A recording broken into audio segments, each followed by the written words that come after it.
JoeLumb album review every Monday right here on this channel. It is another Monday and another JoeLumb album review. Hopefully now I can get back into the groove of things. I have some content I'm working on from my other channel, JoeLumb's World. There will be a link to that channel at the end of this video. It's been 3 weeks since the world lost the Godfather and, in my opinion, the undisputed king of heavy metal, John Michael Ozzy Osbourne.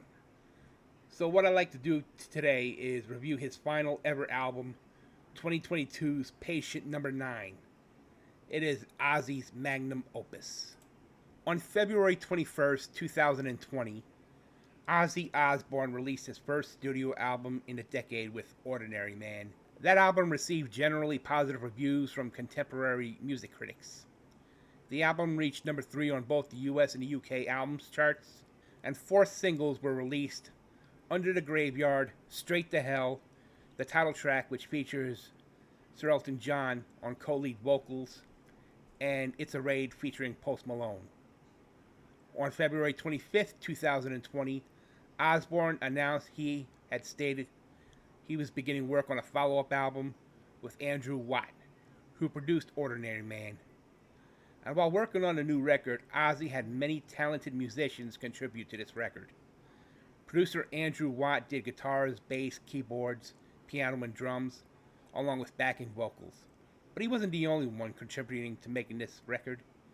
He had guest appearances from GNR's Duff McKagan, Metallica's Robert Trujillo, Red Hot Chili Peppers drummer Chad Smith, Pearl Jam's Mike McCready, guitar legends Jeff Beck and Eric Clapton, Taylor Hawkins, the late great drummer for the Foo Fighters, Queens of the Stone Age founder Josh Homme, AC/DC's touring bassist Chris Chaney, and legendary Black Sabbath guitarist Tony Iommi.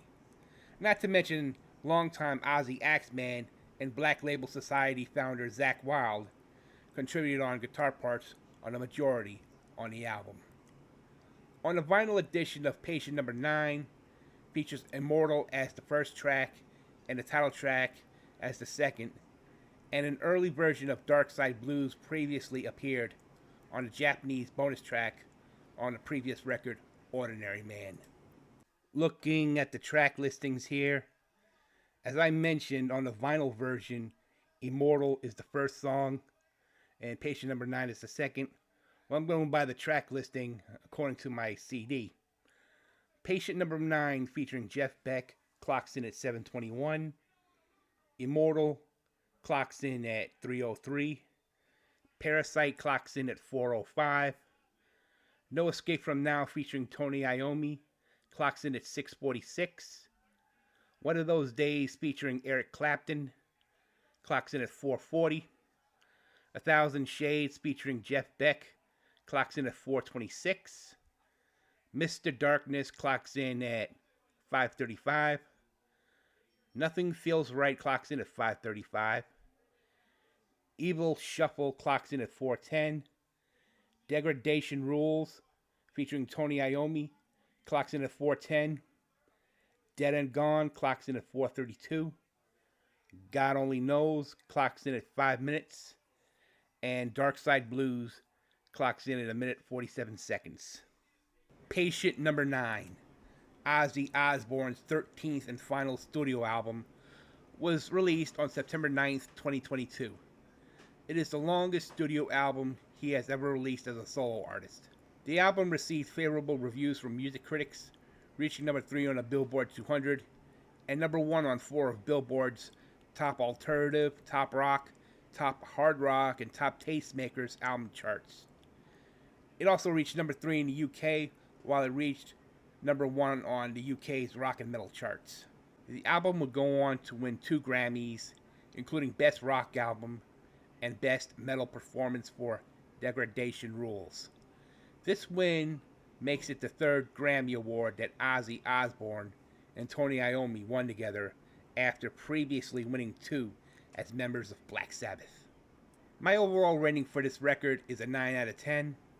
I ranked this album when I ranked all of Ozzy's solo albums a little over a month ago. This one was ranked 8th, mainly due to the fact that this was and still is his best effort of the 21st century.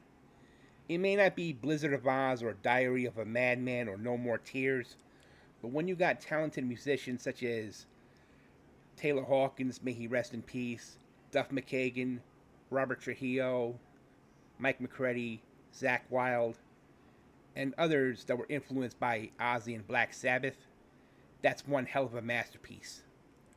Sadly, as you all know, around the world, on July 22nd, 2025, the world lost a heavy metal icon as Ozzy Osbourne died at the age of 76 in his home in Buckinghamshire, just 17 days after the Back to the Beginning farewell concert.